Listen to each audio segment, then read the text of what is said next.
खबरें तफसील से। मगरबी बंगाल के पाक सर्कल स्टेशन पर एक मदरसा टीचर को ट्रेन से धक्का दे दिया गया, जिसकी वजह से हाफिज शाहरुख हलदार जख्मी हो गए। हाफिज शाहरुख का इल्जाम है कि ट्रेन में कुछ शरपसंदों ने उनसे जय श्री राम के नारे लगाने को कहा, लेकिन जब इन्होंने इनकार किया तो नतीजे में इन्हें जदोकोब किया गया और जब वो जय श्री राम कहलवाने में नाकाम रहे तो इन्होंने शाहरुख को ट्रेन से बाहर फेंक दिया। हाफिज शाहरुख ने कहा कि जब गुंडे इन्हें पीट रहे थे तो किसी ने मदद नहीं की, सब खामोश तमाशाई बने हुए थे। आपको बता दें कि हाफिज शाहरुख कैनिंग से जुनूबी 24 परगना के हुगली जा रहे थे। इस मामले में पुलिस की तफ्तीश जारी है, लेकिन अभी कोई मुलजिम गिरफ्तार नहीं हुआ है। मरकजी वजीर बराए अखिलती उमूर मुख्तार अब्बास नकवी ने कहा कि मोदी जी पर सबको विश्वास है, इस तरह की हरकत करने वाले श्री राम के सिद्धांत और मर्यादा के खिलाफ हैं। एक बात समझ लीजिए, सबका विश्वास है, मोदी जी पर सबका विश्वास है, उस विश्वास को कोई नहीं तोड़ सकता। कोई भी जो है वो जो डेवलपमेंट का एजेंडा है उस पर कोई भी डिस्ट्रक्टिव एजेंडा डोमिनेट नहीं कर पाएगा। एक बात बहुत साफ है, श्री राम के जो सिद्धांत हैं, श्री राम की जो मर्यादा है वो गला दबाने से नहीं पूरी होगी बल्कि गला लगाने से पूरी होगी। गले दबा करके नहीं हो सकती बल्कि गले लगा के हो सकती है। और जो लोग इस तरह की हरकतें करते हैं वो किसी भी रूप में भगवान राम की मर्यादा और भगवान राम के सैद्धांतिक प्रतिबद्धताओं के साथ नहीं है बल्कि उसके खिलाफ हैं।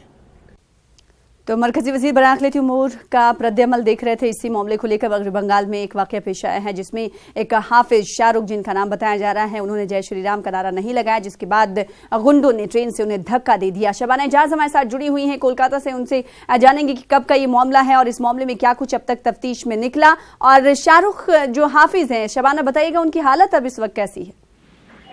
देखिए, ये डिस्ट्रिक्ट का मामला है और कोलकाता की लोकल, बंगाल की लोकल ट्रेन से वो कैनिंग से कोलकाता की तरफ आ रहे थे और एक मदरसे में वो टीचर हैं और वो तब जब वो ट्रेन से सफर कर रहे थे उनका ये बयान है कि उसी वक्त उन पर फिक्रे कसे गए। जब उन्होंने इसकी मुखालफत की तो उन्हें पीटा गया और पीटने के साथ साथ कई घंटों तक पीटा गया और उसके बाद उन्हें कहा गया कि वो जय श्री राम का नारा लगाएं, लेकिन जब उससे उन्होंने इनकार किया तो उन्हें ट्रेन से जो है वो धक्का दे दिया गया।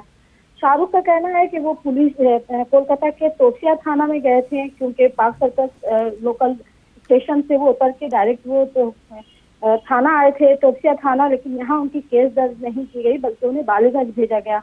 बालीगंज में भी कोलकाता के बालीगंज पुलिस स्टेशन में भी ऐसे ही टाल मटोल का सिलसिला चलता रहा, लेकिन बहरहाल उन्होंने शिकायत दर्ज कराई है और अभी उनको FIR की कॉपी नहीं मिली है। लेकिन जब हमने राब्ता करने की कोशिश की पुलिस के अफसरान के साथ तो किसी ने भी इस बात पर जो है कुछ कहने से इनकार किया है। तो सना, एक तरफ आप देखें कि जय श्री राम पर जिस तरह से ममता बनर्जी ने मुखालफत की थी और भीड़ से जब वो भीड़ से खिताब कर रही थी तो उन्होंने कहा था, इस तरह के नारे लगाए गए थे और उन्होंने सख्त लफ्जों में कहा था कि बंगाल में इस तरह के नारे जो है वो बर्दाश्त नहीं किए जाएंगे। ये एक सियासी लड़ाई थी, एक दूसरी सियासी जमात के लोग जो है वो ममता बनर्जी के सामने नारे लगा रहे थे और ममता बनर्जी ने उसकी मुखालफत की थी।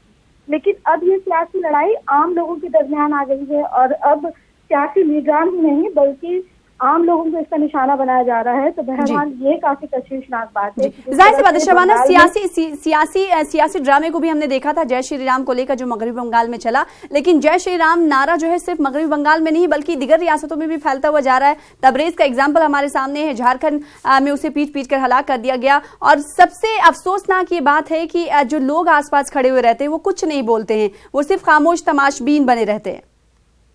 बिल्कुल सना, जय श्री राम का नारा सिर्फ बंगाल का नहीं है, लेकिन बंगाल में जिस तरह से ममता बनर्जी ने मुखालफत की थी और कहा था कि इस तरह के नारेबाजी की सियासत जो है वो बंगाल में बर्दाश्त नहीं की जाएगी, इस तरह की जो तस्वीर जो है वो शायद दूसरे रियासतों में देखने को नहीं मिली थी। लेकिन बहरहाल सियासी लड़ाई एक तरफ, अगर ममता बनर्जी इसकी मुखालफत कर रही है कि जय श्री राम ना कहा जाए और कोलकाता में बड़े बड़े बैनर लगाए गए हैं, जय हिंद के बैनर लगाए गए, तो ममता बनर्जी का या तृणमूल कांग्रेस का एक खास मंशा होगा कि वो एक खास सियासी जमात से ताल्लुक रखती हैं और अपने वोटरों को किसी तरह से उनका एक खास मंशा होगा। लेकिन सियासत से अलग हटकर अगर आम लोग इसका निशाना बन रहे हैं तो ये तशवीशनाक है। और जिस तरह से देखें कि भीड़, खुद शाहरुख ने भी कहा है कि भीड़ जो है वो तमाशाई देखती रही, कुछ लोगों ने वीडियो भी बनाए लेकिन कोई भी मदद को नहीं आया। तो ये एक अफसोसनाक बात है कि इस तरह के तस्वीरें जो है वो अब कोलकाता में भी देखने को मिल रही है, बंगाल में भी देखने को मिल रही है। बल्कि बंगाल में ऐसा नहीं था, अगर एक दूसरे को इस तरह से मुश्किलात का सामना होता था तो लोग जो है वो आगे आते थे। लेकिन जिस तरह से इस मामले पर सियासत हो रही है, ऐसे में कोई भी जो है वो अपनी जान जोखिम में नहीं डालना चाहता।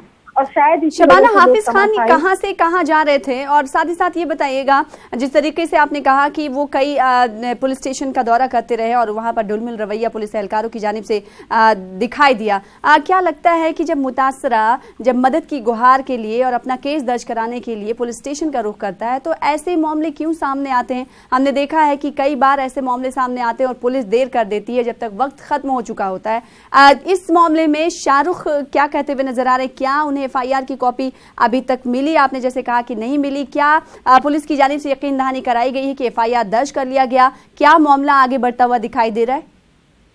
देखिए, ये बिल्कुल सही है कि एक अभी आप देखें कि कोलकाता में जिस तरह से एक साबिक मिस यूनिवर्स आशीष सेन गुप्ता के साथ ऐसा ही एक मामला पेश आया था और उन्होंने सुबह ट्वीट करके लोगों को बताया था कि किस तरह उन्हें हरासानी का सामना करना पड़ा।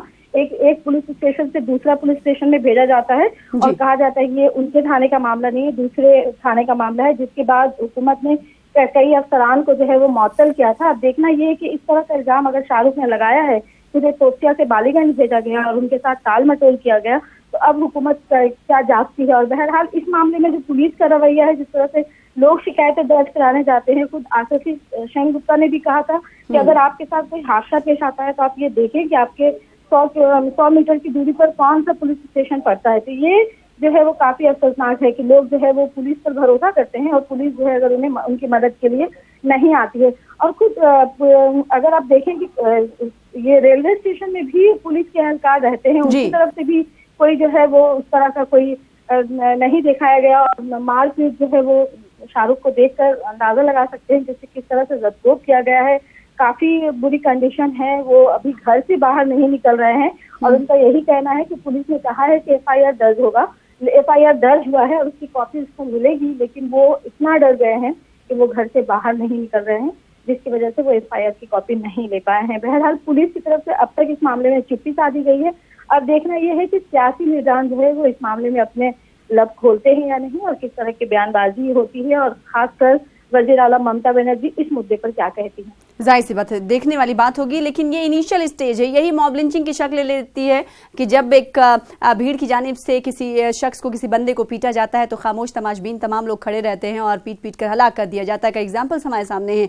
अब देखना ही होगा कि पुलिस क्या कुछ कार्रवाई करते हुए दिखाई देती है इस मामले को लेकर। शुक्रिया शबाना एजाज हमारे साथ जुड़ने के लिए, तफसील के साथ बातचीत करने के लिए।